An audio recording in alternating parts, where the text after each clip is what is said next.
চলে গেছে, তাকে ধরতে কেউ সাহস পাচ্ছে না।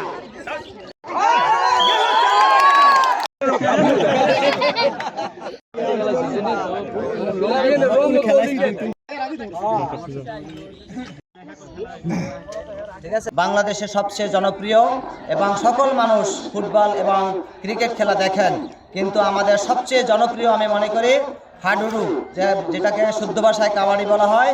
আমরা হাডুডু হিসেবেই আমরা পরিচিত। তো হাডুডু খেলার আয়োজন আমরা করেছি।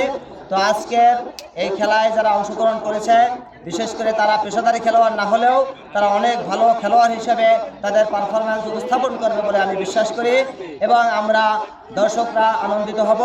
এবং আমরা এও প্রতিজ্ঞাবদ্ধ থাকলাম যে আমরা বেঁচে থাকলে, বিশেষ করে আমি যদি বেঁচে থাকি, এই হারিয়ে যাওয়া খেলাকে ধরে রাখার জন্য আমরা প্রতি বছর এই খেলাকে আমরা আয়োজন করব।